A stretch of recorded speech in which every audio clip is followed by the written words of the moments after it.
Remove your robes.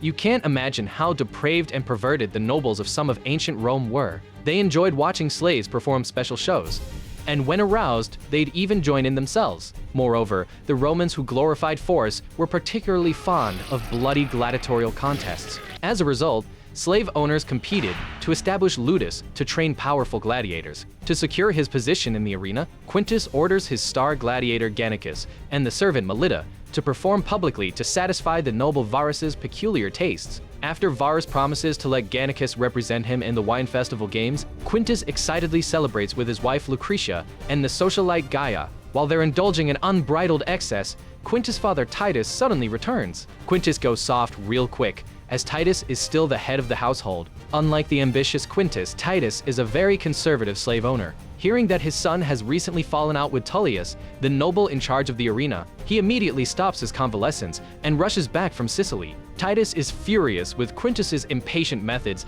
and immediately takes back control of the family ludus. Lucretia is internally terrified. Being caught in such a depraved scene is incredibly shameful. Titus already disapproves of her as a daughter-in-law, and now the situation is bound to worsen. She and Gaia could be thrown out at any moment. With that old Titus arrives at the training ground and greets the gladiators like old friends, showing he truly considers them as family. He particularly likes the steady and reliable Oenomaus, but disapproves of Gannicus, whom Quintus has focused on training. In Titus's view, Gannicus' wild and unrestrained personality is not befitting of a champion. He also doesn't think highly of Crixus, whom Quintus bought at a high price. Crixus's training bout with the spear-wielding Barca isn't going well. My long, hard weapon too much for your little man. Clearly, the father and son have vastly different ideas about running the ludus, setting the stage for later tragedy. To smooth things over with Tullius, Titus takes Quintus to apologize. Vetius angrily accuses Quintus of having him beaten and stealing his spot in the wine festival games from Varus. But Quintus denies it, saying Gaia happened to run into her old friend Varus on the street and invited him to their home. Gaia. The vindictive Tullius immediately takes note of Gaia, which becomes the catalyst for her tragic end. Titus immediately scolds his son and sends him away, knowing that if they make an enemy of Tullius, his gladiators will never enter the Capua arena again. While they're discussing reconciliation, Lucretia faces trouble at home. Varus visits again, this time bringing another noble Cassius. It turns out he's heard about the special services Varus enjoyed there and has come to experience them himself. Lucretia tries to politely refuse, but Varus threatens to end his cooperation with Quintus. To avoid Melita being harmed again, Lucretia suggests using an untouched slave girl for the performance. The love-struck Nevia and Diona show a glimmer of joy. Cassius deliberately chooses a filthy gladiator, then turns his malicious gaze toward the two slave girls. Their beauty and figures satisfy him, but he wants to inspect them more deeply. She'll have this one. She's considerably tight. Diona, who was chosen, barely has time to feel happy before falling into a whirlpool of pain and shame. Cassius orders her to perform with the dirty gladiator and directs their actions. When he gets excited, Cassius even joins in, subjecting Diona to double the pain. Soon, Cassius leaves the room satisfied, praising Lucretia's services. However, Diona remains in shock, the gap between her ideals and reality dealing her a heavy blow. Yet her sacrifice is destined to be in vain, as Titus has already reached an agreement with Tullius. He returns Quintus's spot in the wine festival games to Vetius, and in return, Tullius arranges 2 additional gladiatorial matches for him. Although Quintus is furious and unwilling, he doesn't dare defy his father's will. Meanwhile, there's unrest in the ludus. The couple Barca and Octus, about to get intimate, discover several of their pigeons are missing. Since Asher and Dangine received their gladiator marks without going through trials, they're despised by others, and someone deliberately mixed urine into their lunch. Once again finds its way to their mouths. To retaliate, Asher eats Barca and Octus's pigeons, and they soon end up in a brawl.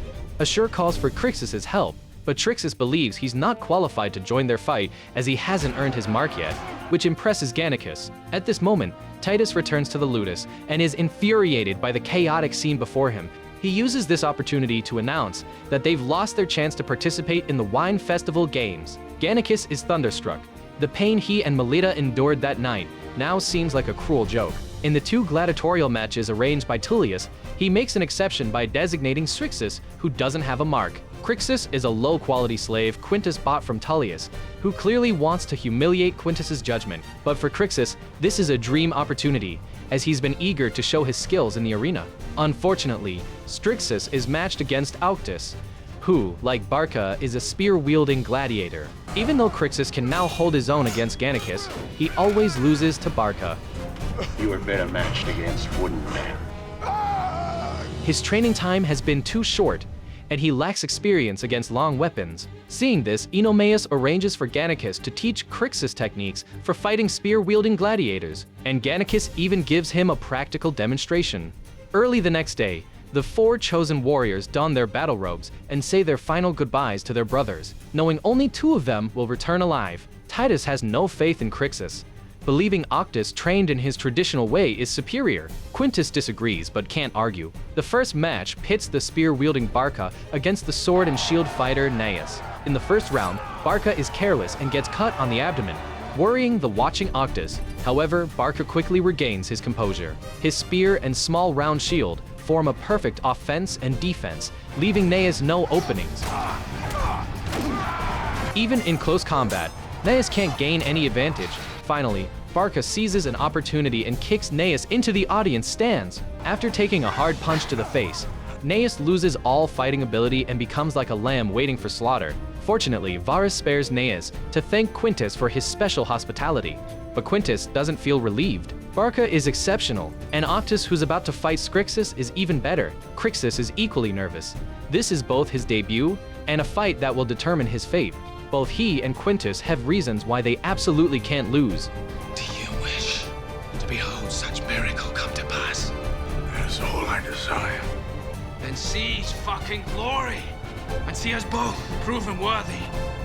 Stepping onto the blood-soaked sand of the arena for the first time, Crixus is strangely fascinated by the deafening cheers and the strong smell of blood. Octus appears more composed, his toned figure winning waves of admiration. This match is also a sword and shield fighter against a spear wielder, and Octus starts with a low sweeping move that fully demonstrates the spear's advantage. Crixus barely avoids the first attack, but doesn't expect Octus to have a short sword hidden under his round shield.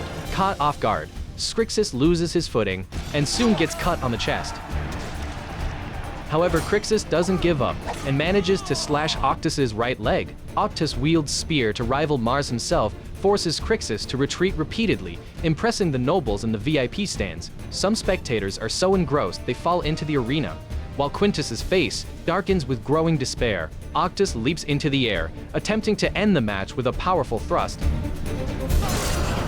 Seeing the spear tip so close, anger wells up in Crixus. The frustration of being repeatedly suppressed by spears during training reaches its boiling point. While Octus can't pull out his spear, Crixus suddenly exerts force and breaks it. Crixus's bestial nature is fully unleashed, and Octus, having lost his spear, can't withstand his fury. His fierce slashes are even quicker and heavier than when he fought Gannicus, but Octus clearly doesn't have Gannicus's extraordinary swordsmanship. In the end, Crixus's sword pierces through both Octus's body and fighting spirit. This unexpected outcome instantly electrifies everyone. What the arena has always lacked is not warriors but miracle makers. At this moment, Crixus is certain he was born for gladiatorial combat. Octus's blood paves Crixus's path to becoming a legend, but it also leaves Barca heartbroken. Crixus finally earns his mark and gains the respect of other gladiators. Even Barca, despite losing his lover, offers congratulations with a complex expression. Lucretia finds herself increasingly drawn to Crixus, foreshadowing their future illicit relationship. Quintus also gains recognition. Titus is surprised by his son's keen eye. As a slave bought on a whim has defeated a gladiator, he focused on training. But before Quintus can rejoice, he's hit with another setback. Crixus' victory reignites Titus's passion for gladiatorial games, and he decides to stay and continue running the ludus. His presence is undoubtedly an obstacle to Quintus' pursuit of fame and fortune. To realize his burgeoning ambitions, Quintus will resort to any means necessary, even if it means crossing ethical and moral boundaries.